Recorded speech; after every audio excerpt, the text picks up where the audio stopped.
গল্প ভয়ঙ্কর সেই রাত। রাত তখন প্রায় 2:30টা। পুরো গ্রাম ঘুমিয়ে আছে, শুধু মাঝে মাঝে ঝিঁঝি পোকার ডাক শোনা যাচ্ছে। রাতের আকাশ মেঘে ঢেকে গেছে, হালকা বাতাস বইছে, আর সেই সাথে একটা গা ছমছমে অনুভূতি ছড়িয়ে আছে চারপাশে। রাশেদ বাইক নিয়ে ফিরছিল পাশের গ্রাম থেকে। রাস্তা অন্ধকার, মাঝে মাঝে শুধু বিদ্যুতের খুঁটির হালকা আলো। হঠাৎ করেই সে দেখে সামনে একটা মেয়ে দাঁড়িয়ে আছে, লম্বা চুল, পাতলা শাড়ি, মাথা নিচু করে রেখেছে। রাশেদ বাইক থামিয়ে জিজ্ঞেস করলো, এই মেয়ে এত রাতে এখানে কেন?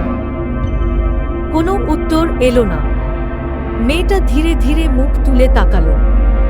রাশেদের রক্ত হিম হয়ে গেল। মেয়েটার মুখের কোনো অংশ নেই, শুধু ফাঁকা গভীর এক অন্ধকার। বাতাসের মধ্যে একটা বিকট গন্ধ ছড়িয়ে পড়ল, আর মেয়েটা এক ধাক্কায় মাটির ওপর থেকে উঠে শূন্যে ভাসতে লাগলো। রাশেদ বাইক ঘুরিয়ে পালাতে গেল, কিন্তু বাইকের ইঞ্জিন বন্ধ হয়ে গেল। আতঙ্কে সে নামতে গিয়ে দেখল তার পায়ের কাছে কাদা থেকে একটা কঙ্কালের হাত উঠে আসছে। পেছন থেকে ভেসে এল ফিসফিসানি।